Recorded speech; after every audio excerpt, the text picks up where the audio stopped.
Hi, everybody. My name is Sarah Anderson. I am the 2022 president of the Howard County Association of Realtors. I want to thank you so much for joining us tonight. We have a special moderator, C4, is here, everybody. That's right. And also our two county executive candidates, Dr. Calvin Ball and Mr. Alan Kittleman. HCAR is so proud to host all of you for our first ever Community Candidate Forum. It's our hope that you will leave here tonight with everything you need to know to make an informed decision at the polls on November 8th. Before we kick things off this evening, I'd like to take a few moments just to let you know a little bit about HCAR. And many of you do already know because you are valued members. But HCAR is a non-for-profit trade association representing about 2,200 realtors and other industry professionals who practice here in Howard County. It's our mission to serve our members by providing resources that enable them to conduct business professionally while promoting and enforcing ethical standards. It is our vision to be Howard County's leading advocate for home ownership, for our community, and for our industry.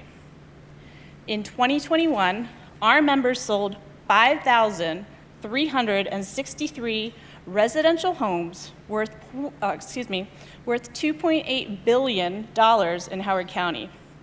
Think about that. Think about that number. Think about those homes.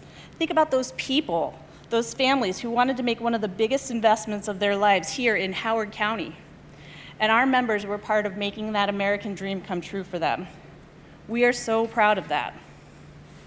I want to speak briefly about what it means to be a realtor.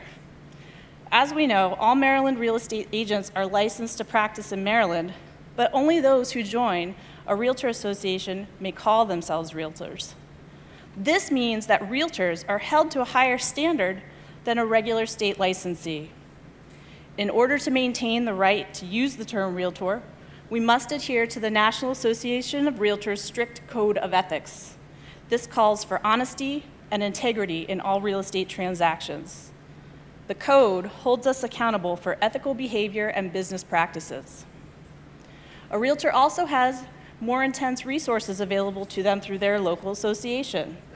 HCAR goes above and beyond to provide all of its members with high quality, comprehensive education to ensure that your realtor is knowledgeable and able to protect you, your investment, and your future. They serve as your fiduciary. HCAR provides lockbox services to ensure your home is safe and secure when it's on the market.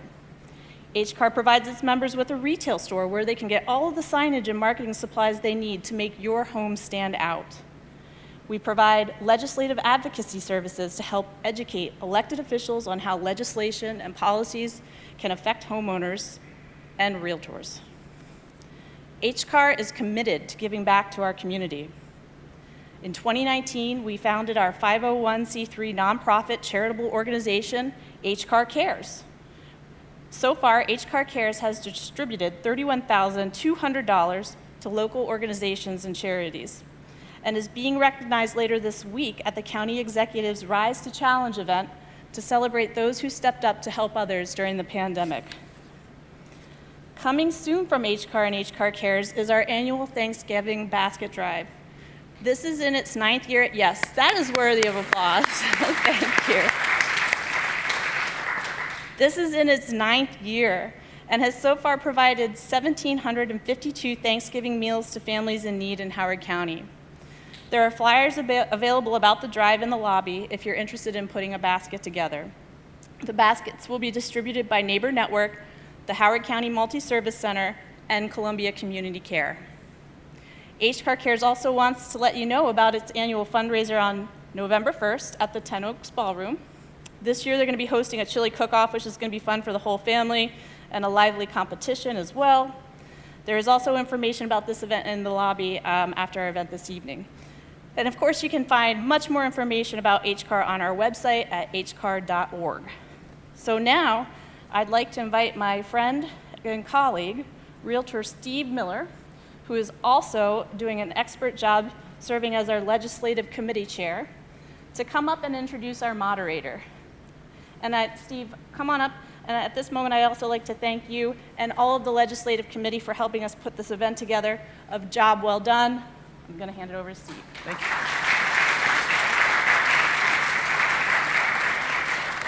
Good evening, everyone, and thank you all for attending tonight. My name is Steve Miller, and I am the chair of the Howard County Association of Realtors Legislative Committee for 2022 and 2023. The HCAR Legislative Committee is comprised of a dedicated group of realtors and affiliates who work with our elected officials to represent and protect the interests of our membership, but also of residential and commercial property owners at the state and local levels. We meet weekly during the General Assembly session to review legislation introduced in Annapolis and monitor bills at the county level throughout the year.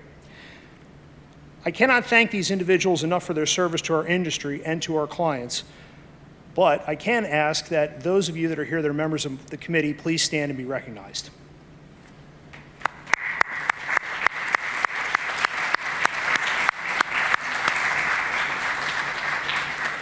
Thank you. 2021 was certainly a busy year for real estate legislation at the state level. 2022 was even more busy. Realtors reviewed over 200 industry-related proposals in the General Assembly, covering topics from lead-based paint to foreclosures to paid leave. We also achieved our share of legislative victories as well. Realtors helped pass a bill to create first-time home buyer savings accounts. We supported legislation to expand broadband coverage across the state. Realtors supported billions in rental assistance to make landlords whole during the eviction moratorium, and we successfully defeated 2 statewide transfer tax increases. At the local level, our county officials tackled issues like changes to senior housing, forest conservation measures, and discussion of a Common Interest Communities Commission in Howard County. Currently, the committee is in talks with the county regarding future infrastructure improvements to bolster sustainability in future construction. All of that being said, though, I have the very unique pleasure of introducing our moderator this evening, Clarence Mitchell IV, better known as C4. In 1998, C4 was elected to the Maryland State Senate to represent the same legislative district that his father, Senator Clarence M. Mitchell III, represented for 20 years. Because of his family's political tradition, his politics are often difficult to define. C4 positions himself as an independent, and when you listen to his program, it's clear he is a person of conviction who does not see things from just one perspective. Whether you agree or disagree with his opinions, C4 invites you to think and to always be part of the conversation. During his tenure at WBAL News Radio, C4 has been awarded the Baltimore Sun's Best of Baltimore Reader's Choice Radio Personality Award in 2018 and 2019, and most recently the AP Chesapeake Broadcaster Association's Outstanding Talk Show for 2020. Ladies and gentlemen, C4.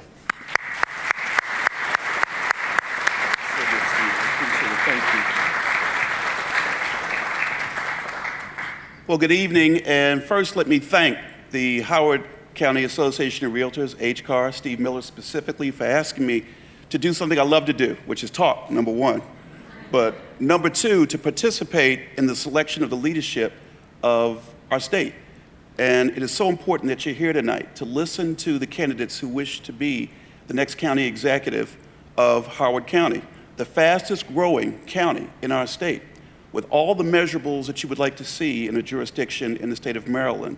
Education superior, housing superior, but also challenges. And so hopefully tonight, when you listen to the candidates, you will hear something that motivates you to participate and vote, but also to tell your friends and others to get out and vote, for whoever you vote for. So let us begin and welcome the candidates who are here tonight. I want you to know I know both of them very well and respect them very well. Let's begin, though, with the former county executive of Howard County and Maryland State Senator, Alan Kittleman, if he will come out.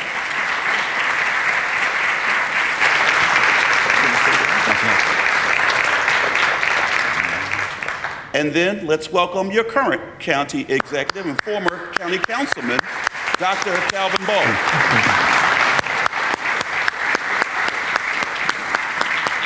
Let me do both. So we participated in a coin flip before the event began, and the coin was won by County Executive Ball. He will begin with an opening statement, followed by former County Executive Alan Kittleman. I'll be saying that a lot tonight, okay, as we go through the proceedings. So let me turn the floor over to Calvin Ball. Well, good evening. First of all, thank you so much, C4, for moderating. Thank you all for being here. And thank you to HCAR for creating this opportunity for us to have a critical conversation about our future. I'm Calvin Ball, your Howard County executive, a lifelong Marylander. I've lived in Howard County since 1999 with my beautiful wife, Shani Ball, who's in the audience. Give her a little clap. I got my undergraduate degree from Towson State University at the time, my graduate degree from the University of Baltimore, and my doctorate in education from Morgan State University. I have been honored to serve Howard County since 2006, first as a council member and now as county executive. And while we have had numerous challenges, such as the pandemic, we have continued to move Howard County forward and be the exemplar for the rest of the state and the nation, leading in so many different ways, from our COVID response to our investment in education and being a safe community. I'm looking forward to this conversation tonight and for a continued dialogue publicly as we get through this next election cycle and beyond. Thank you very much. All right. I didn't see any cards go up, so I guess he was under 3 minutes. Very well, very well. Let's go next to Alan Kittleman. Thank you very much, C4. I also want to thank HCAR for putting this on, not just for the realtor community, but also for the rest of the outstanding community. And I thank you all for being here. And C4, thank you for moderating. I'm a lifelong Howard County resident. I went to public school here. I've been married for 36 years to my wife, Robin, who's here. We'll be 36 years in November. And we've had 4 amazing children all attend Howard County Public Schools. My youngest, James, is here, as well as my sister and my niece are here as well, both realtors in Howard County. So we have a family in Howard County, and that's what Howard County is to me. It's always been my family. I've enjoyed every part of living here. I've enjoyed being able to serve the citizens of Howard County, both as a county council member, as a state senator, and also as your county executive. It's plain and simple. I'm running for county executive because I share the concerns of so many people that I see throughout Howard County, concerns about our division in Howard County, about the safety of our communities, about the politicization of our schools. So many residents, when I go around and knock on doors and talk to them, they don't want their kids going to schools outside the neighborhood. They want them to go to their community schools. They want the kids to have school resource officers to keep them safe in their middle schools. People are concerned about the cost of living. Inflation is at 40-year highs. But our cost of living in Howard County has gone up because of the tax and fee increases under the current administration. You know, the folks in Howard County want to have a place that they can trust. They want to have a government they can trust. There's a lot of concerns about trust in Howard County right now, whether through the development industry, through other places, but particularly in the county executive's office. There's a lot of concerns about what's been going on there while hiring campaign staffers to work in his office while they're being paid by the campaign, as well as by the county. And you're going to see an article in the Baltimore Sun tomorrow where the Baltimore City Sheriff, who just lost in a primary, a long article about how he's been doing that for years, and they called it pretty much unethical in the Baltimore Sun. I'm not sure why they haven't covered it here in Howard County. But there's real concerns here in Howard County. I want to make sure that people have a county executive they can trust, and I'm going to earn that trust by making sure I come out to you and make sure you understand that I view you as my boss. Now, I'm not the boss, you're the boss. And that's how I have run my life when I was county executive, and that's how I would do it again when I'm elected in November. And I look forward to your questions and for a spirited debate, and I thank Dr. Ball for being here, and let's have a good time. Thank you. Alan Kittleman. Now we'll go through a series of questions that were pre-submitted to HCAR for many of you, and then if the audience stopped up front, you could have submitted questions before the event began, and we'll get to those if we have time possible. Let's go to the very first question, and we'll start once again with Calvin Ball and then go to Alan Kittleman. Why did you participate or not participate in the Citizens Election Fund, Calvin Ball? In 2 minutes, by the way, you have 2 minutes each candidate. Thank you. The Citizens Election Fund was actually something that the community wanted to support. And in 2016, when the county council was trying to move forward with it, it was my opponent who, around the same time, raising about $1.3 million, a lot from special interest in his campaign to become county executive, not only vetoed it, wrote articles against it, but then did very little to actually get it up and running. So by the time I became county executive, we had a lot of work to do. And as county executive, We've been able to get it up and running. We've been able to put about $2 million toward it. However, this is the first cycle where it is up and running, and while Mr. Kittleman was opposed to it before he was for it, now he's accessing about $700,000 in what he was not supporting of taxpayer dollars. And so I think this will be the first election cycle, and it was much easier when you had almost no money in the bank to get something going. And I think that at this time, I'm not able to participate. However, I think in future election cycles, you'll see a lot more county executives participate. Thank you. Thank you very much, Calvin Ball. Let me repeat the question for you, Alan Kittleman. Why did you participate or not participate in the Citizens Election Fund? Thank you very much. I think it's a great question. I am participating. I'm the only one, as you know, Dr. Ball said he's not. There's no reason why he's not, except that he chose not to do it. He could have been in it. He said I didn't do anything to get it up and running. The commission wasn't even formed when I left office. It was formed the following year. So there was nothing for me to do up and running. And he's right. I did oppose it when it was first proposed by John Weinstein because I didn't think it was right to use taxpayer dollars for political campaigns. I supported the bill when I was in the state Senate to give Howard County the option. I've always supported public campaign financing. But as you know, in the federal and state system, you voluntarily do a checkoff on your taxes, and that's where the money comes from. In Howard County, it's different. It comes from our tax dollars, dollars that could go to schools or public safety. I lost that policy battle. But because I lost the policy battle doesn't mean I don't agree with the program. And actually, John Weinstein wrote a letter to the editor of Baltimore Sun to let everyone know that Dr. Ball not only didn't support it himself, he voted for it because he knew he had to, but he actually tried to convince John Weinstein not even to put the bill in. And he told John Weinstein back then that he wasn't ever going to use it. I'm using it, and I'm so glad I am, because, folks, it has changed my complete outlook of campaigning.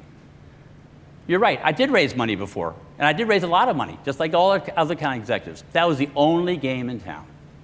Now we have a new game. It's called the Citizens Election Fund. Whether you call me a new convert or whatever, I am a convert. I think it's a great program.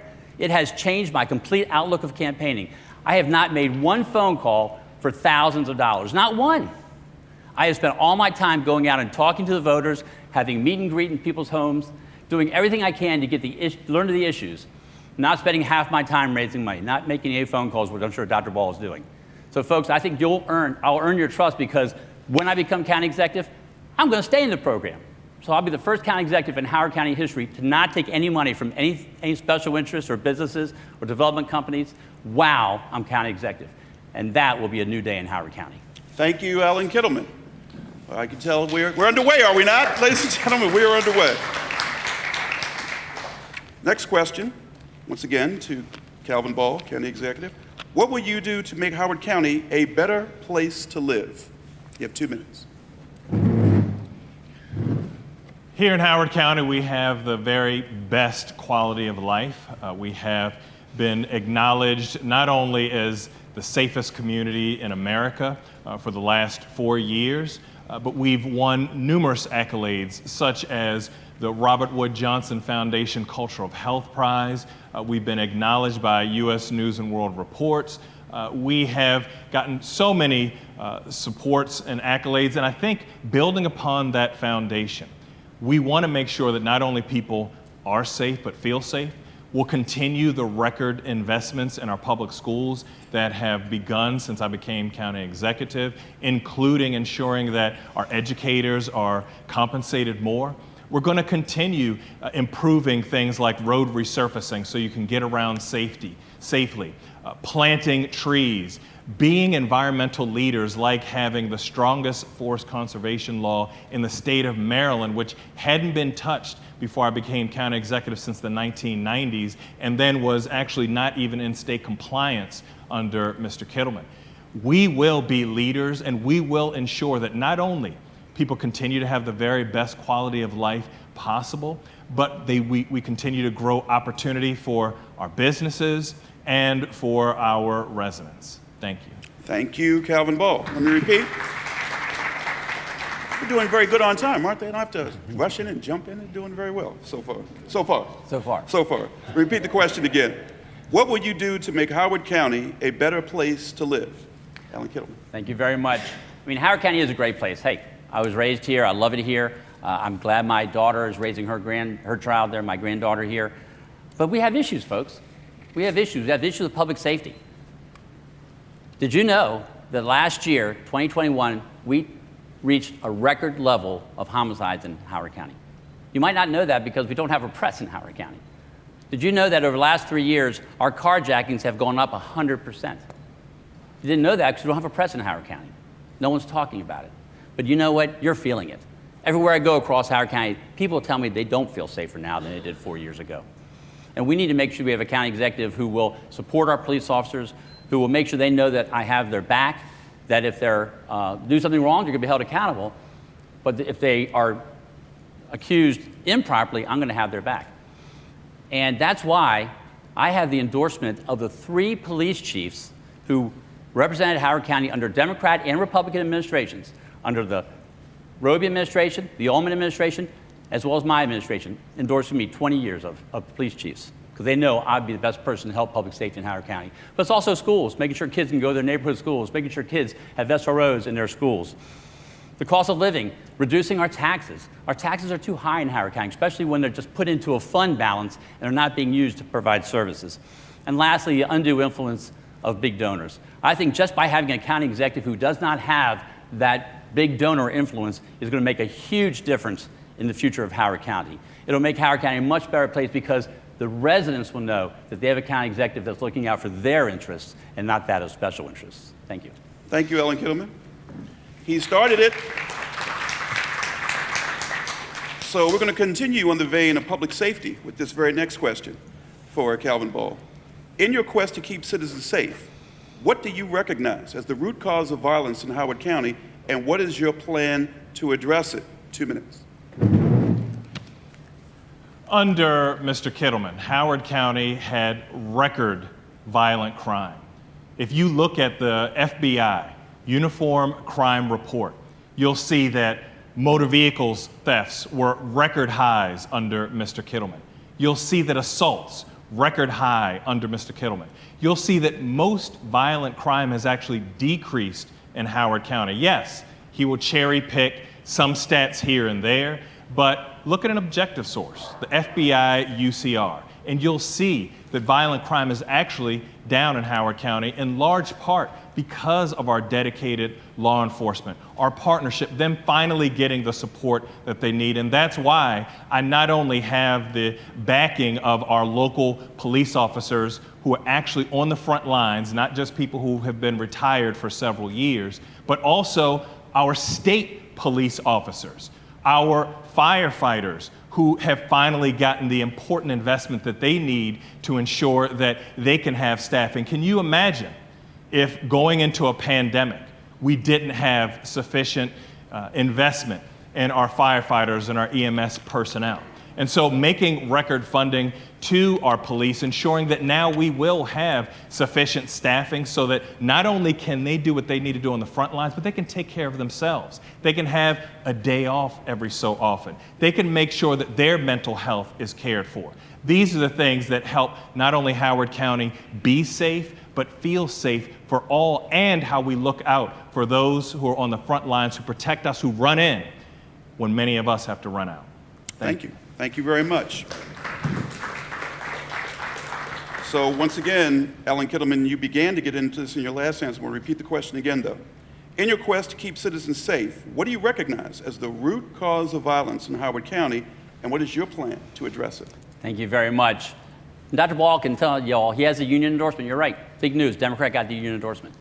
And I let you know, when those unions get together, I was told this for a fact for Howard County, the quorum requirement of 400 officers is 7 people.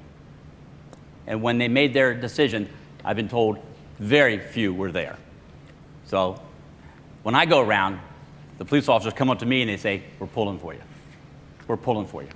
Because what they tell me is, "Alan, we become firefighters." And I look at them and go, "What do you mean?" "We become firefighters." What they mean is, we now come when you call. They're no longer as active in our community because they know that if somebody improperly accuses them, they're worried that this county executive is going to have their back. They're worried that they should not do anything forward, proactive, because they're worried that they'll get in trouble. That just can't be, folks. We need to have a county executive who supports them. We need to have a county executive who will be with them for that. I was at a public meeting not too long ago. There was some drag racing problems in Howard County. And I was at a public meeting, and a major in the police department said in front of everybody, quote, "Where there is an absence of police, there is crime," unquote. And that's exactly what's happening in Howard County. Because they don't feel like can be proactive, they're not there as much. Look at their traffic stops. Traffic stops have gone down significantly during the County Executive Walz administration. Why? Because they don't want to stop people because they're going to get in trouble. We can't have police officers worrying about that. And I've been told by so many public safety experts that not seeing the police officers on the streets tells criminals this is the place to come. We need to make sure that they have our support, and I'll be the person to do that, and we'll make Howard County even more safe. Thank you. Thank you, Ellen Kittleman. It's okay. It's applause. Our next question, Calvin Ball, County Executive. The amount of pods of Howard County schools and gridlock on some of our roadways is a clear indication that development is outpacing adequate public facilities. What are your thoughts on this? And how will we make changes to develop a more responsible manner, moving forward? My stammering didn't hurt the question. You got the question? Okay. No, okay. I think we're All right. good. I think I am so glad that finally we are making significant investments to address things like overcrowding that's been happening for years. We have not only are we opening the first new high school in Howard County since 2005, but we just a couple weeks ago opened up a new elementary school in Talbot Springs. We've made investments for Hammond High.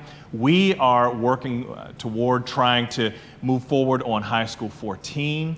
These are just some of the infrastructure investments that we're making because we recognize that part of the quality of life is ensuring that we have infrastructure. Those of you who are part of HCAR, you know that when you're selling Howard County, you're selling that dream of quality of life. And so making these record investments that we've made, which are significantly higher than under the previous administration, making it so that right here at HCC, they've had significantly more investment under my administration than under Mr. Kittleman.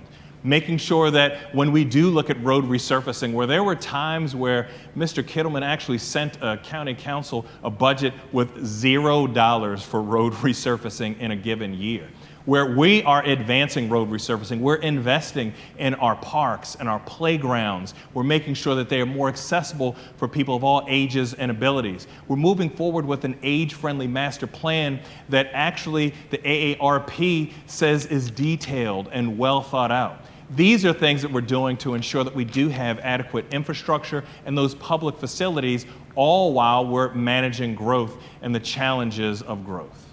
Thank you. Thank you, Calvin Ball. I'll repeat the question again, and I will do it correctly this time, former county executive. The amount of pods at Howard County schools and gridlock on some of our roadways is a clear indication development is outpacing adequate public facilities. What are your thoughts on this, and how will we make changes to develop in a more responsible manner moving forward? 2 minutes. Thank you very much. Folks, we do. Our development is outpacing our infrastructure. A lot of it's because of what Dr. Ball was on the zoning board for 12 years. 12 years on the zoning board, he never once voted against an increase in density. Never once. Well, we're seeing the consequences of his votes. And we need to have a county executive, not the one who voted to have all that density be in charge, but one who is willing to make the tough decisions, to make sure that people follow the rules. You know, we have regulations for a reason. Too often people try to get alternative compliances or waivers. For example, there's a development above Ellicott City on College Avenue. Dr. Ball voted to increase the density of that. They want to build 400, 800 homes there. They went in for a waiver of the 100-foot buffer from a scenic road, which is College Avenue. Now, we made sure that people understood that, hey, this is an issue we should be talking about, and all of a sudden the developer pulled it out, and it's no longer in front of them, clearly waiting until after the election. Folks, you need to have a county executive who's not beholden to big donors. That's me. I'm not taking any contributions from special interests, unlike Dr. Ball, who's raised $1.3 million, mostly from special interests. And you need to have somebody who's willing to hold people accountable. Now, I appreciate him talking about the 13th High School and Hammond High School's addition and Talbot Springs. All those things started under my watch, which is great, though. We should all work together. He was on the county council. We all work together. Those are good things, and I'm glad that's happening. And we do need to look for the 14th High School in Elkridge someday. But we need to make sure that we have a county executive who's willing to make a stronger ABFO. When I became county executive in 2014, ABFO had not been revisited for 14 years. We revisited it in 14. It might be not as strong as it should be, but I had a community get together, a task force together, and we put in a bill that was that. Dr. Ball and the county council made some changes to it that I accepted and made it stronger. That's good. But there are other ways we can make ABFO even stronger now. We need to make sure that we have a place for people to live, but we also need to make sure that we're taking care of the people who are already here, and that we make sure that when we're dealing with homes and people's neighborhoods, that we're not making it harder for them by overdevelopment. Thank you. Thank you, Ellen Kittleman. Calvin Ball, next question to you, County Executive. Would you support policies and investments in infrastructure that have the purpose of maintaining and improving existing transit systems and potentially developing new systems to foster economic growth? And to the best of your ability in 2 minutes, could you explain that? Good luck. Exactly. Yes, under my administration, we have finally moved forward with an even better multimodal transportation system. We have the first complete streets policy ever in the county. And we have made record investments in our pathway, in our bikeways. Oftentimes on the county council, we had to increase the funding that was sent down by Mr. Kittleman because his budget didn't reflect his rhetoric. We knew that people wanted to be able to get around, and we've also made investments in our RTA, not only paying our bus drivers more, but improving our green fleet and decreasing the headways so that they're more efficient and effective.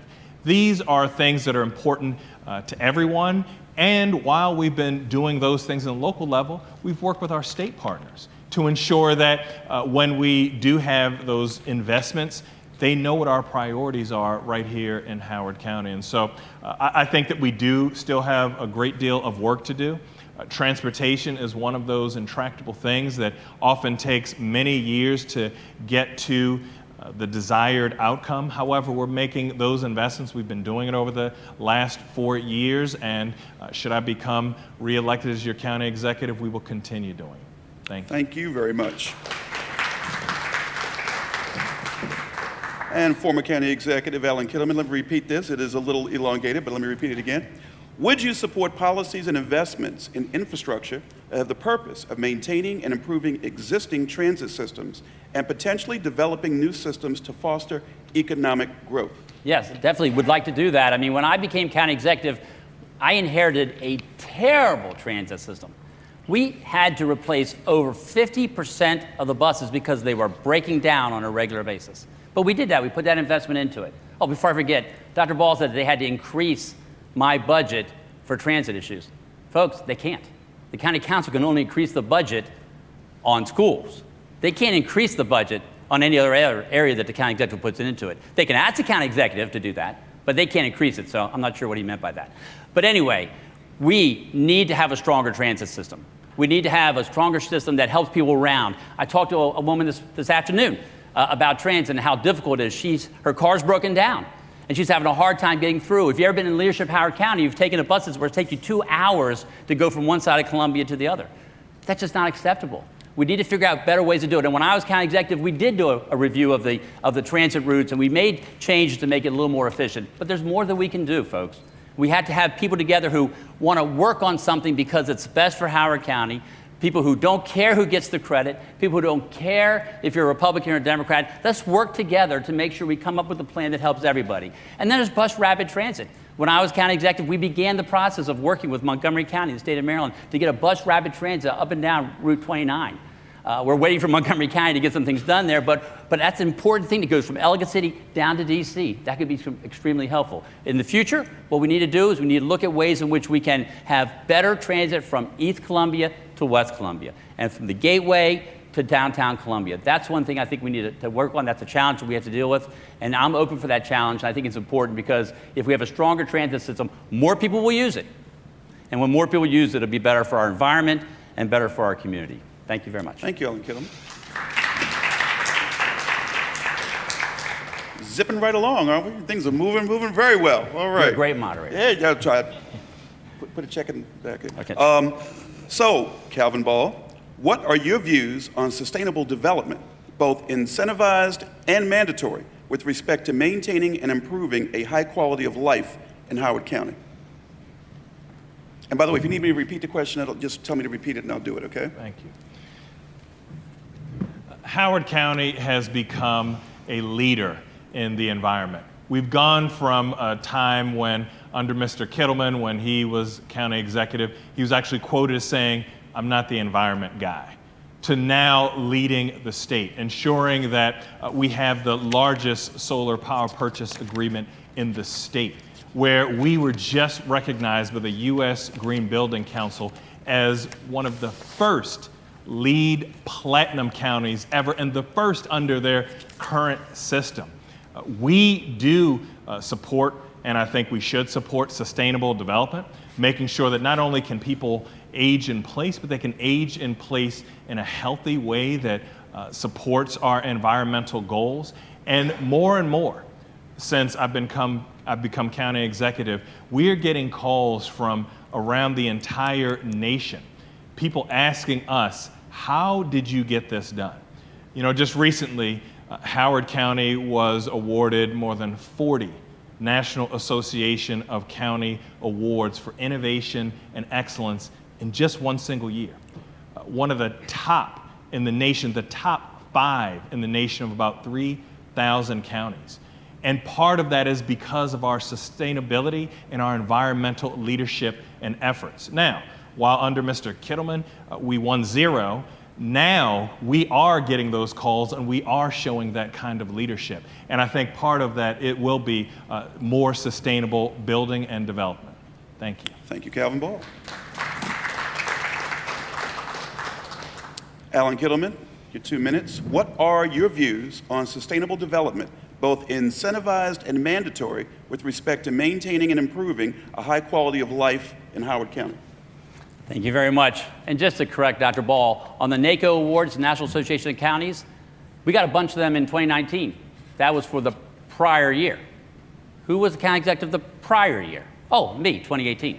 Okay, so a lot of those awards were under my administration as well. And the LEED Platinum, I think that's great, and I congratulate Dr. Ball and all of Howard County. But a lot of the programs that gave us that LEED Platinum County Award were things from even prior to my administration.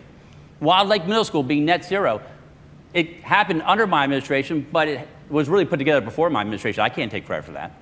So it's a long time thing that we all should be thankful for, all of the Howard County leaders that have put together to help us to develop a sustainable community in Howard County. We talked about seniors aging in place. We need to reduce the taxes on seniors. We want seniors to be able to stay in Howard County. We want them to be able to stay in their homes. Thankfully, the legislature has now given us the opportunity to expand the senior tax credit. Right now, you have to be living in your home for 35 years. Now we can reduce it lower. I think that's what we should do. We should make sure we do that. When I become county executive, I will put in legislation to reduce that senior taxes so they can have less property tax on them. Also, the aging in place tax credit. We need to figure out ways we can make it easier. Our seniors do so many great things for us. They're great volunteers in our community. They have such institutional knowledge. We don't want to have them feel like they have to leave. I'm a little bit selfish here because I have a 2.5-year-old granddaughter. And I'm getting to the point where someone might want to call me a senior. And I don't want to leave. I don't want to leave. I want to stay here and watch her grow. I want to go to her music recitals. I want to go to her sports games. I want to contribute to the community. And I think we need to make sure we allow that for all the people in Howard County. So let's make sure that we continue with our solar. I congratulate Dr. Ball on some of those achievements. I want to continue those. We need to do more solar on rooftops in the east. I hear from a lot of the solar companies, that's the golden opportunity. Let's do solar on rooftops in eastern Howard County. That's what we could do. Thank you very much. Thank you, Alan Kittleman. County Executive Ball, please give an update on historic Ellicott City and future plans for OEC development in the OEC watershed. So we've been making significant progress finally on Ellicott City and flood mitigation. We had a significant flood in 2011. In 2014, we had a county report that talked about the importance of making investments. Under Mr. Kittleman, he made about $30 million worth of investments. And then we had another flood in 2016. And then another flood in 2018. And then on his way out as county executive, as the campaign was underway, he came up with a plan that would have left about 4 to 6 feet of floodwater on Ellicott City Main Street. Since I've become county executive, between the local, federal, and state partners, we've been going after grants, we've been making investments, more than $150 million. We actually have numerous projects going, some that we're actually going to be able to have completely done in the next coming months. Mr. Kittleman and his team didn't support a tunnel. The extended North Tunnel is going to be the most transformational project that not only the county has seen, but to help Ellicott City and address flooding. And so while Mr. Kittleman was fighting against things like stormwater fees and calling it the rain tax as gimmicks, we have been making those investments and working toward transformational projects, and that's what Ellicott City sees, and that's what Ellicott City needs to be safer moving forward. And just finally, when we came in, we just did some of the easy things. Early tone alerts, letting people know where to go when there was high ground access, making sure that we just cleaned out the debris. Under Mr. Kittleman, they cleaned out debris and water tributaries about every quarter. We do it after every major event and have already cleaned out about 30 tons of debris. We're making the investments. They're smart investments. They're going to save Ellicott City and they're going to save lives. Thank you. Thank you very much, Calvin Ball.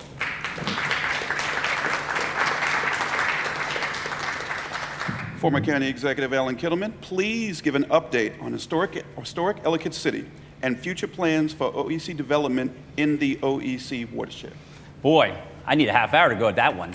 Boy, there's so many inaccuracies there, I can't tell you.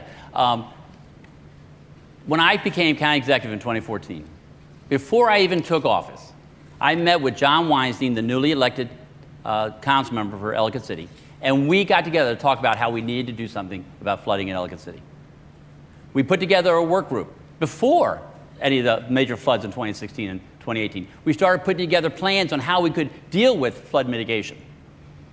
This was a very, very important subject to people, not only in Ellicott City, but in Howard County. If you look and talk to people in Ellicott City right now, if you talk to people who experienced either one or both of those floods, 90% of them are supporting me. Why?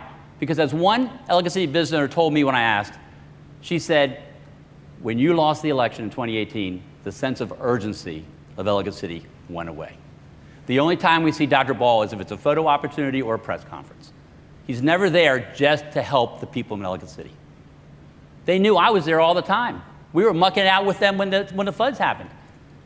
My wife and I still go there all the time for dinner. Those are my family and my friends. We need to make sure that the people who live, work, and visit Ellicott City feel safe. Right now, when there's a storm, I get shudders, and I worry. I can't imagine what it's like if you live and work there. No significant projects have been done in the 4 years, Dr. Ball. The 2 that he touts that are going to be done hopefully by the end of this year were under my plan. And we would have had them done a whole lot sooner than now. I don't know why he waited so long to get it done. And this tunnel, the same business owner told me when I asked, when do you think that tunnel will be built? She goes, not in my lifetime. Everyone knows it's not going to happen. Everyone knows that he's just talking about it, hoping to get through this election, and then it's done. Folks, the tunnel's not the answer. It's way too expensive. There's a whole lot more we can do to save lives in Ellicott City, and we got to make sure we do it in a fiscally responsible way. I'm the best person to be in charge of that, and I'm looking forward to making sure Ellicott City is safe. Thank you, Alan Kittleman.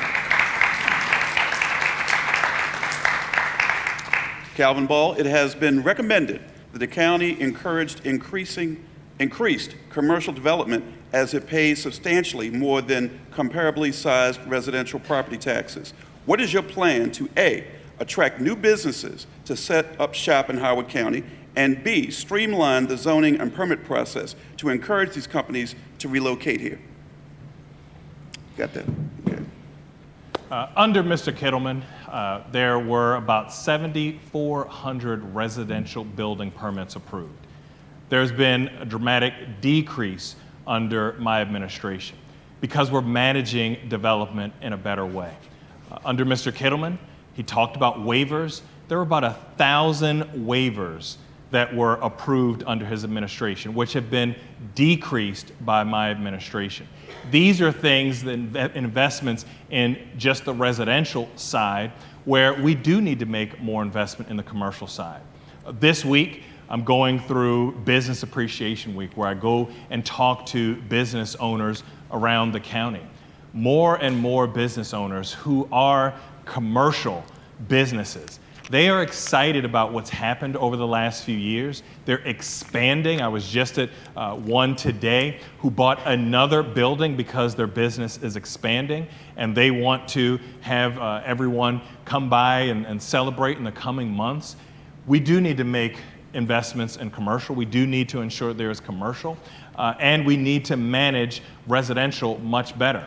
We've done a better job over the last 4 years than we did under the previous 4 years. And I think this is another example that if you look at the data through objective sources, you'll see someone who was county executive, someone who is county executive. You can put our 4 years up next to each other, whether it's investments in Ellicott City, investments in commercial, allowing rampant residential, including in the Ellicott City watershed, or appropriate management, investing in businesses, investing in people, investing in quality of life. And so this is just one example where you can see that we've done better and will continue to do better. Thank you. Thank you, Calvin Ball.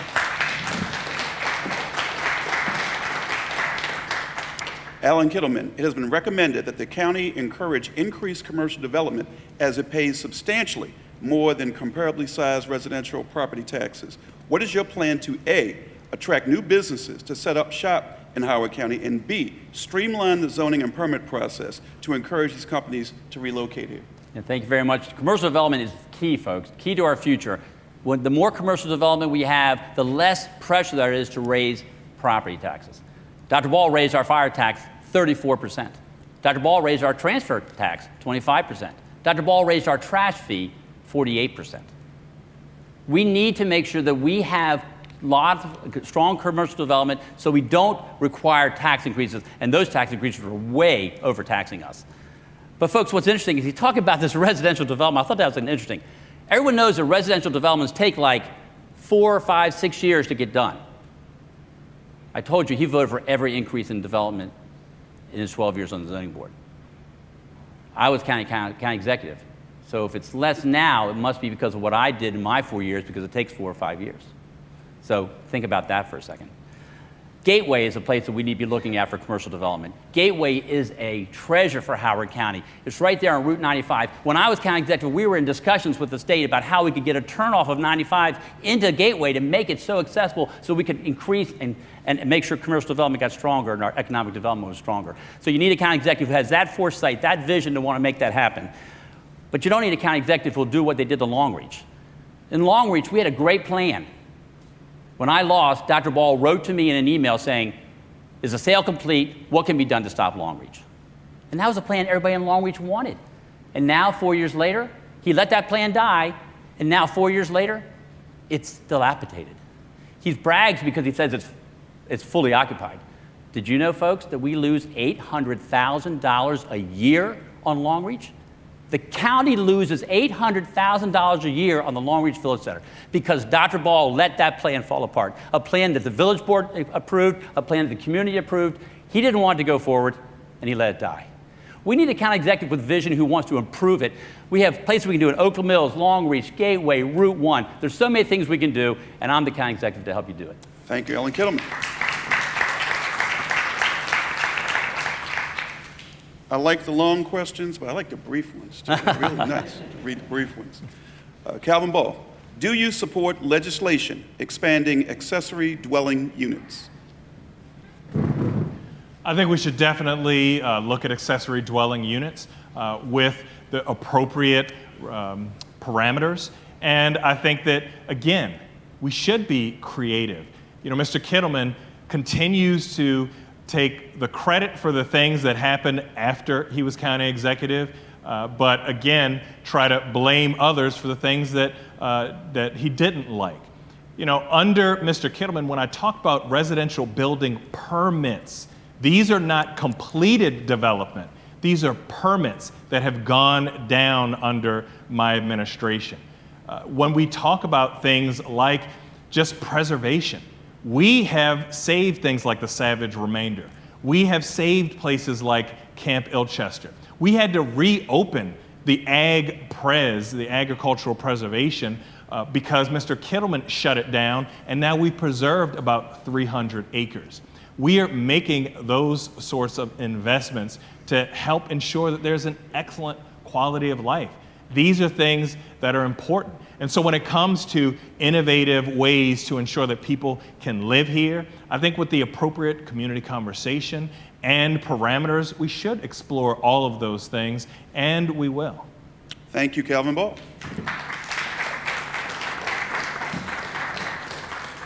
Alan Kittleman, do you support legislation expanding accessory dwelling units? I can't say I support it because I haven't seen it yet. I'd be willing to look at it. I'm open to it. But folks, what we often don't do is we don't look at what the impact is to the people already living in those communities. I got a tour of Dunlogan not too long ago. Dunlogan has been ravished by infill development. There are so many homes there that have had other homes being built right behind them or right next to them, and the stormwater has been terrible onto their properties. One gentleman told me he had spent over $50,000 to have to redirect the water coming off from a neighbor's property because they built up there. Folks, we need to be considerate of what's happening to other people. We need to be considerate of those who are already living in Howard County. So while I think accessory dwelling units is a good idea in some places, we have to do it with the mind of making sure our regulations are strong so we don't adversely impact those who may be living next door or in that community. So I want to figure out ways in which we can find more opportunities for people to live and maybe in more affordable homes. I think affordable housing is a huge issue in Howard County. We need to be working on that. I think we could probably be looking at things like Frederick County does with the Frederick County Affordable Housing Land Trust. Places where we can then make sure that people who want affordable housing can buy the houses. Most affordable housing, as you know, is always rental. We need to make sure we find affordable housing for people to buy. Because we want to build that intergenerational wealth in Howard County. We want to help people who may not be as wealthy as others to start building up that equity and to make things happen. We need to have visionaries to do that. I want to make sure that I could be your county executive to do that. And also, going back to the accessory dwelling units, you need to have a county executive who's not influenced by big donors. I've talked about that a lot. Going over Dr. Ball's report, do you know that there's one developer and his family and his multiple companies have given Dr. Ball $86,000 this campaign cycle? One developer and his family and his multiple companies, $86,000. Thank you, Alan Kittleman. We're already at question number 10. Haven't they been doing well? They've been doing so well. Get a star, golden star for both of you. County Executive Ball, agriculture is a large component of Howard County's history. What are you going to do to encourage smart agritourism in the county in the future, i.e. wedding venues, farm breweries? Pick your own. Well, part of it is supporting the agricultural preservation program, which had significant support under my administration, was shut down by Mr. Kittleman. You know, Howard County is home to about 300 farms, and we've been working to have an agritourism work group.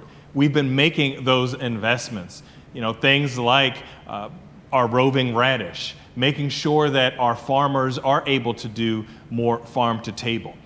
During the pandemic, there were so many businesses that were struggling here in Howard County, the state, the nation, and the world. However, working with our federal and state partners, we were able to put out about $20 million to help support about 2,000 of those businesses, many of them farms.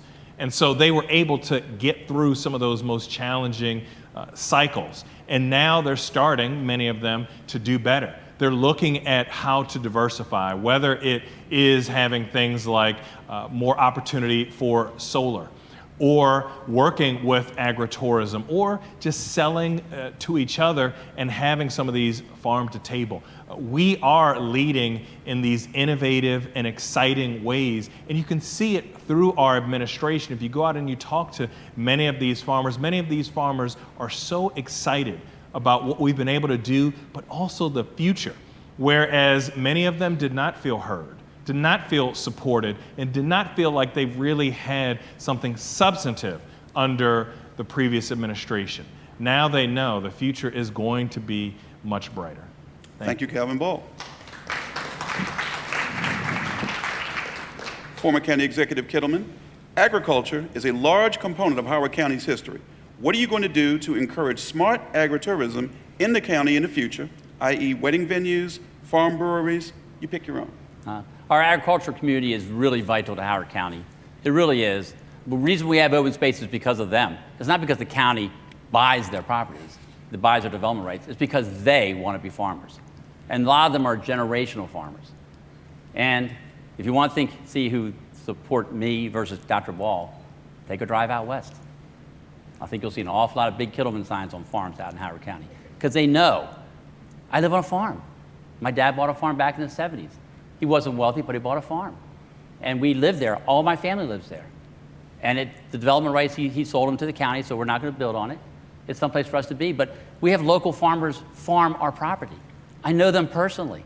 When we had the we had the Howard County Fair, they had something called Farmer Wars. They asked me and Dr. Ball to be involved. Unfortunately, he couldn't do it, but I went there. And I had a local farmer and me and another gentleman participating in throwing hay bales. They know I'm one of them.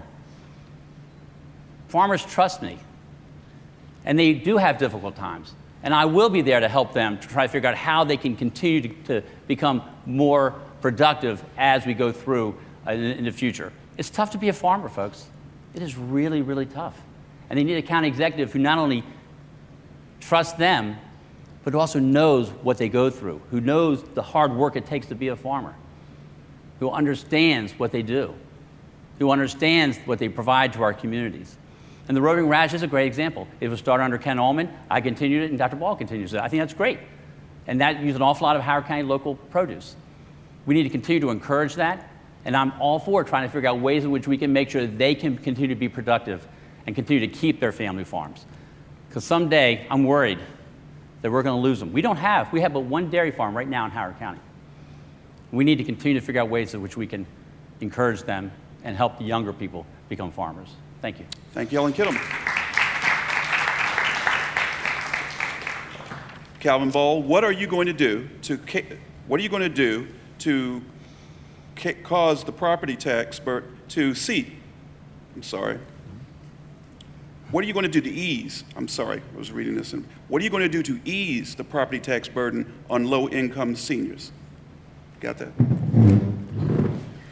Well, I was part of the county council that actually helped with the senior tax credit and helped create it. Under my administration, we've actually expanded some of that tax relief after getting the ability to do so from the state. And now, before the county council, there is a legislation. I've recognized that aging in place is a challenge. There is also a challenge in Howard County where people want to come here. They want to have and enjoy that enviable quality of life, and it can be expensive. Mr. Kittleman talks about the fire fund. The fire fund was in deficit when I took over. We had difficulty, and we couldn't even have the sufficient resources to ensure that we would have the firefighters that were recommended at the national level. And so that was 2019. Imagine going into 2020 with a fire fund in deficit because it hadn't been addressed properly. You know, this wasn't the only deficit. Our health and dental fund in our school system, under Mr. Kittleman, when he became county executive, had about $1.5 million surplus, grew to nearly a $40 million deficit in the school health and dental fund. These are the kinds of things that when it comes to making the appropriate investments, managing our fiscal dollar, it takes a county executive and a team who takes these things seriously, who knows how to appropriately balance quality of life, making the right investments, and addressing deficits and not growing them under his administration. Thank you. Thank you, Dr. Ball. Alan Kittleman, what are you going to do to ease the property tax burden on low-income seniors? Thank you. And definitely, I already talked about the senior tax credit and the aging-in-place tax credit. I won't talk about that again. We definitely need to work on that. But Dr. Ball talks about the fire tax. He way overtaxes us. We now have a $61 million balance in that fund balance. It just sits there. It's not for services. It just sits there. Next year's budget is expected to have a $71 million fund balance, just sitting there. It's not going to services. He hasn't planned it for services. He's saying it's just going to be a fund balance. That means you're overtaxed, folks. And that means low-income seniors, are overtaxed. That means everybody in Howard County is overtaxed. You can do better with that money than what the county can by putting it in our bank account just sitting there. That's not right. And low-income seniors, they had to pay the trash fee. Trash fee went up 48% under Dr. Ball. 48%. We need to figure out ways to make it easier for low-income seniors and others so they can stay in Howard County, they can afford to be here. We can't keep on putting extra burdens on them from the county. We have to make sure that we can make things more affordable in Howard County. So I strongly support doing what we can for the senior tax credit, the aging-in-place tax credit. I strongly support ways in which we can provide more incentives for people to be able to stay in their homes. We need to have a county executive who understands that you're the boss, not the county executive, who understands that you are the ones that should be in control of the tax dollars, not the county executive. And the county executive shouldn't be overtaxing you. The county executive should be taxing you for what we need for our services. Thank you. Thank you, Alan Kittleman.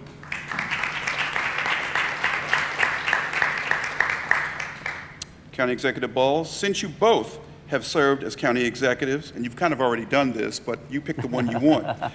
Name one thing the other person has done that you disagree with and how you'd have done it better or differently.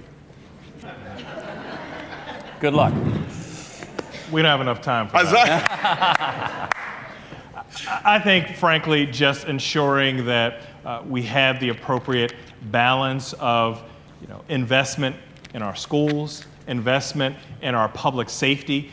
Under me, not only are we investing in our fire services that we've talked about, we've opened fire stations. Mr. Kittleman delayed fire stations. He talks about tax cuts. How much is he cutting? How much is it going to cost? And what will the impact be on services? We've had record funding to our public schools. First time under my administration, over $1 billion have gone to our public schools, including more money for our special ed, more money for instruction, more money for our educators, making sure that they, during these most challenging times, have the investment. Ensuring that we do have the appropriate programs like our Ag-Pres program, investing in our police officers. Mr. Kittleman talks about his support because he has previous police chiefs and these officers who he claims pull him to the side. However, when there was a standing room only almost of an endorsement meeting and I got the vast majority of support, I know because people came back and told me, they talked about the record funding. They talked about us ensuring that we had nearly 25 more sworn officers on the street to do the things that help keep us safe, like combating human trafficking and having community policing. Mr. Kittleman talks so much about SROs. SROs are still in our high schools. And under Mr. Kittleman, SROs were in about half of our middle schools, the majority of which were the ones that had the highest percentages of black and brown kids. And at a time when the Board of Education was thinking about actually getting rid of all SROs, we were able to have a balance. And guess what? Even if we wanted more SROs, because he didn't fund the police enough, we wouldn't have even had enough police officers. Calvin Ball, thank you very much.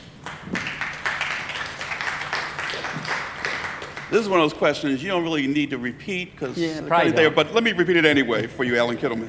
Since you both have served as county executive, name one thing the other person has done that you disagree with and how you would have done it differently or better.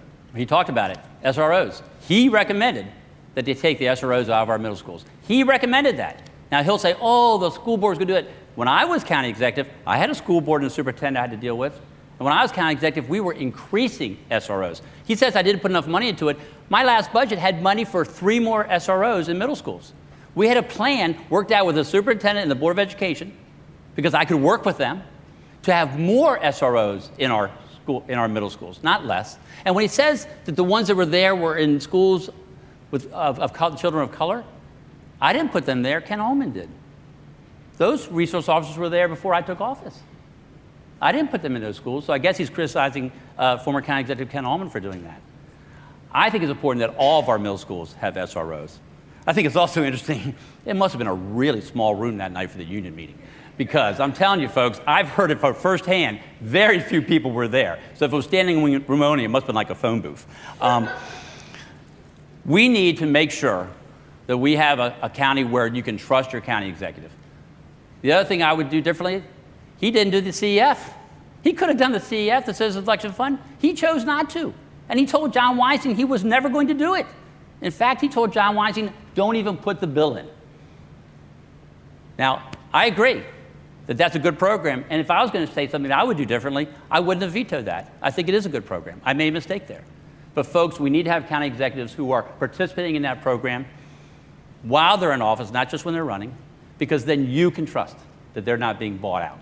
I told you about the $86,000 from one developer and his family and businesses that gave to Dr. Ball just from this election cycle alone.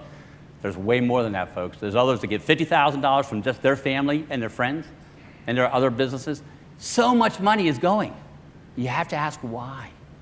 You have to ask, when he's at the table, is it them around there, or is it the citizens of Howard County?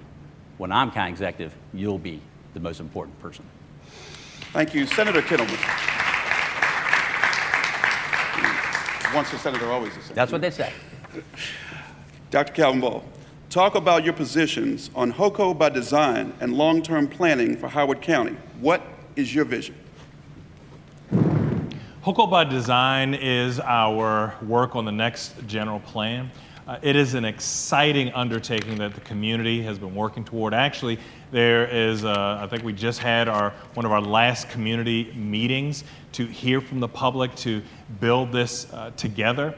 I think not only will there be innovative investments in things like economic development, but also our environment.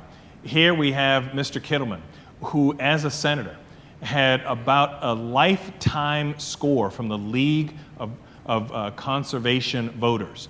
That's a statewide environmental entity. He had a lifetime score because of his voting record of about 14%. 14% is what environmentalists see in him. However, our HOCO by design will continue the progress that we've made over the last 4 years to be environmental leaders, to preserve our environment and make the quality of life even better here in Howard County for everyone. Thank you, Calvin Ball. I think we got time for one more question, Steve, to get in for the two.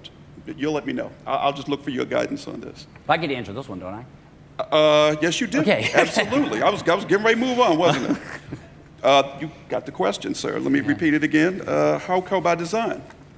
Talk about your position on HOCO by design and long-term planning for Howard County. What is your position? Well, first of all, if I was county executive, you'd already have the HOCO by design done. You'd already had the general plan update voted on by the county council. Dr. Ball, purely for political reasons, put it on hold. Even Democrats on the county council say he put it on hold for political reasons, because he didn't want to have the controversy of the general plan during an election year, or have the vote happen during an election year. That's not leadership, folks. You want a leader who's willing to make the tough decisions, even if some people might disagree.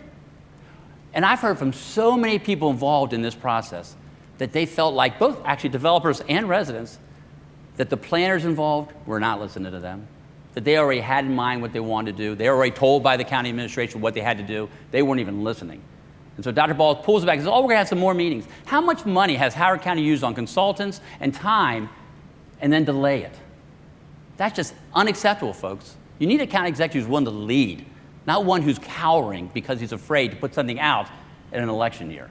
We need to make sure that we have strong county executives. We need to have vision for our future of Howard County. We need to look at the Gateway as a golden opportunity for commercial development, as we talked about Long Reach already. And when I'm county executive on day one, we'll be working with the Long Reach community to bring back a strong and revitalized Long Reach Village Center. That's extremely important to the people of Long Reach. He's represented them for 16 years. Look at the Long Reach Village Center. He's been there for 16 years, their representative. We need to make sure we have someone who's willing to work hard, and I'm that person.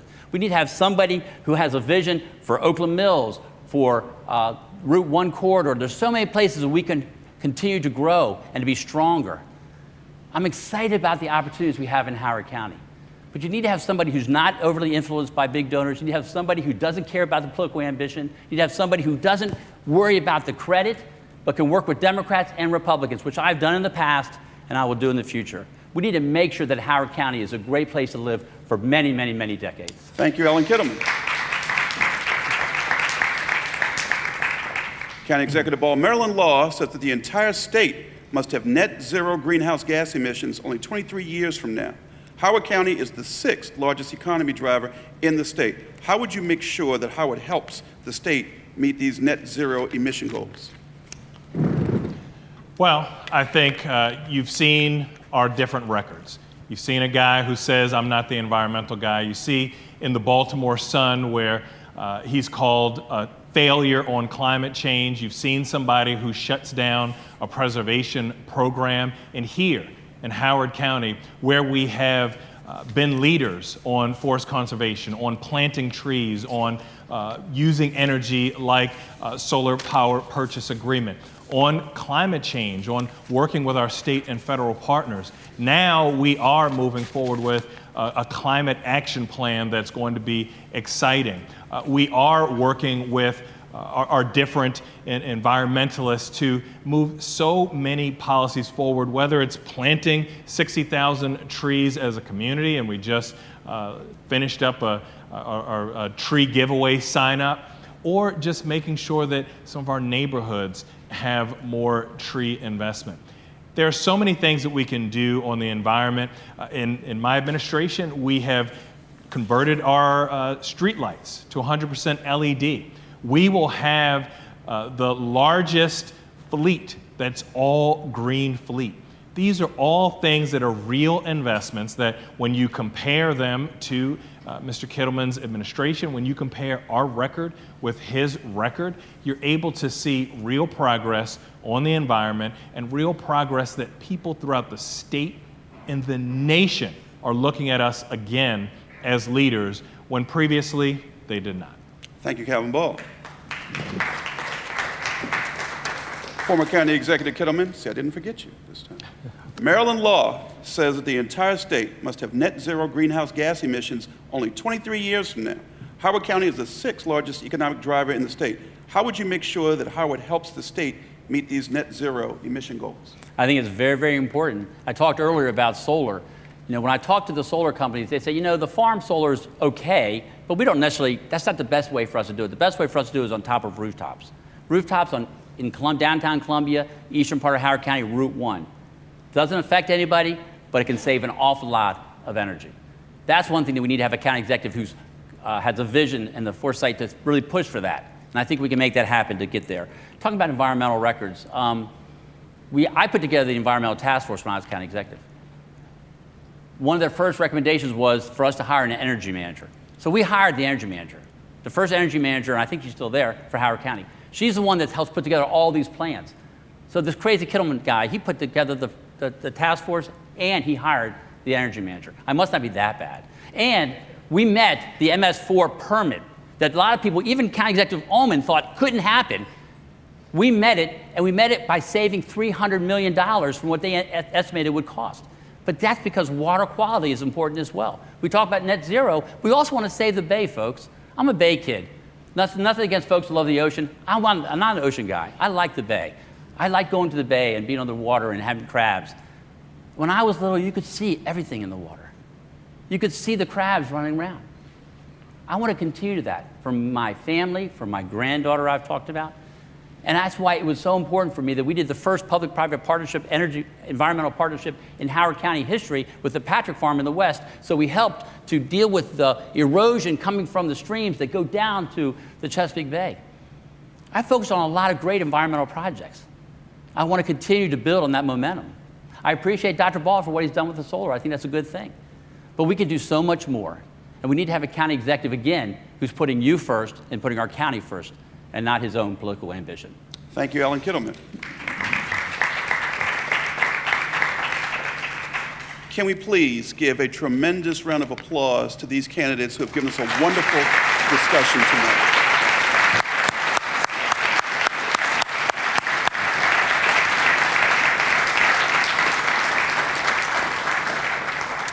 Now, we heard from the current president of HCAR. Let me bring up, if we can, the incoming president, Robin Harris, who president-elect is coming up. Thank you so much. Thank you so much, and don't quite walk away yet. Oh, okay. C4, I want to thank you for doing this wonderful. You might want to be near the here. microphone, just so they can hear you. Oh, thank you for the moderations I'll that stand you've over, done, and I appreciate everything that you did, and a little Thank you. small token of our appreciation from Howard County It's heavy. It Association of ain't that Realtors. small. It's heavy. Thank you It's something very to much. remember us by. Thank you so much. Thank you so much. And good evening, everyone. My name is Robin Harris. I am the incoming president for Howard County Association of Realtors. And I want to invite you all to spend a little more time with us afterwards in our lobby. We're going to have some refreshments, light refreshments, and some discussion about whatever you'd like to talk about. I hope these two gentlemen will be out there with us so we can continue this lively conversation. And if you all have a good night tonight, don't forget that we are realtors. If you're going to be selling or buying a home, we want you to make sure you use a realtor. Have a good night.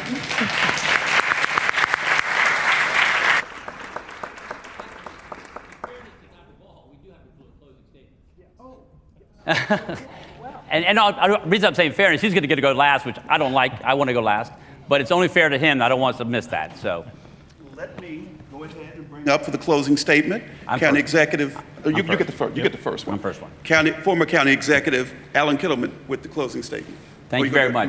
Thank you, C4, and thank you to the HCAR for putting this on today. I really appreciate everybody coming out today. Folks, I hope you've got a good idea of the difference between the two of us.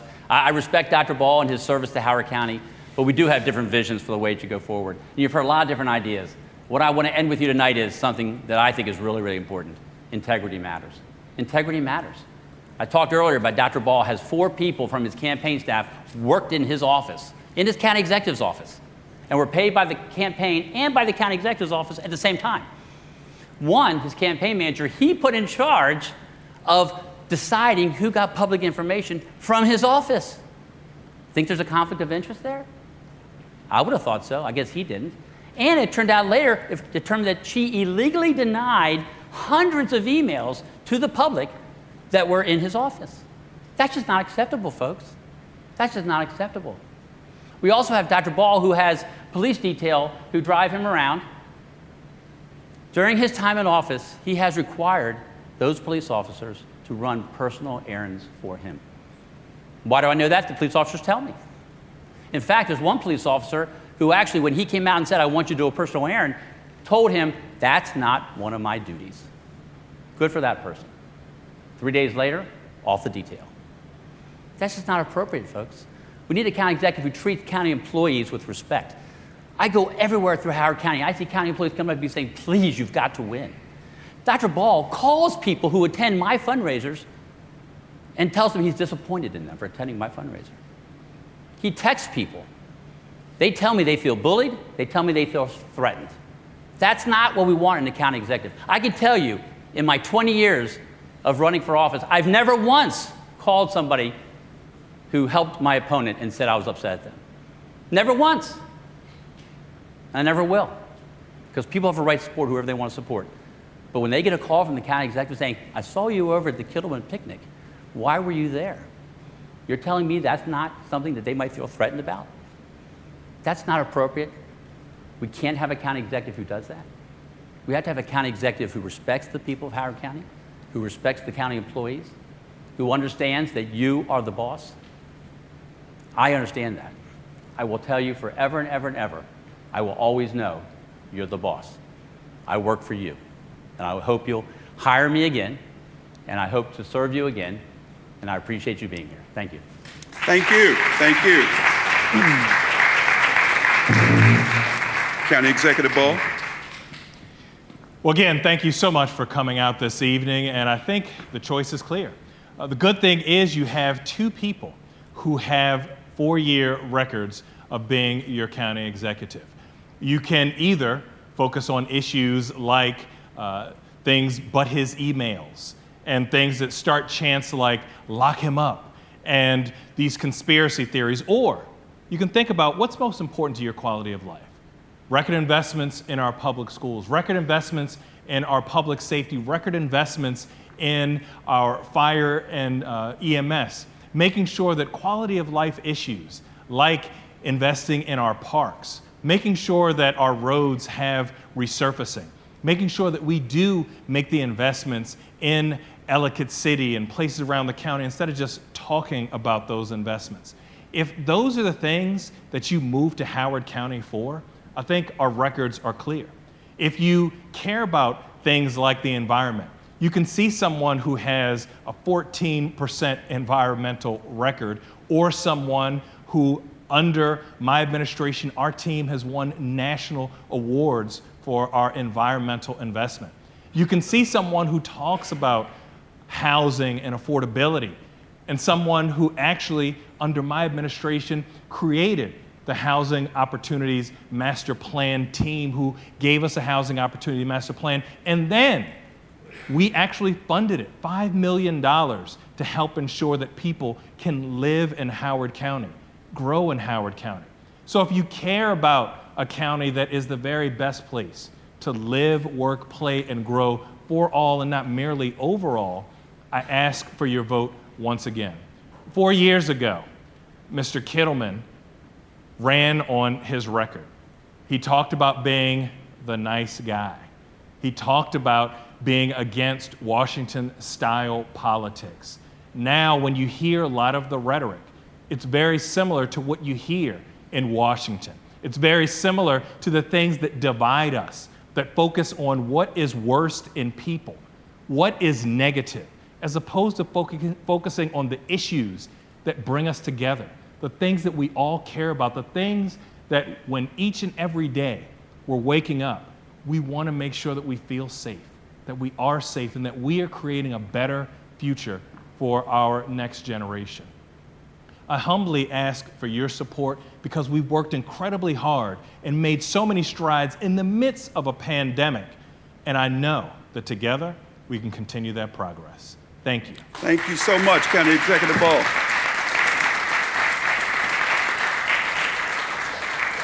Now, that first applause was just warming you up. Now, please give a round of applause to both candidates for participating in tonight's forum.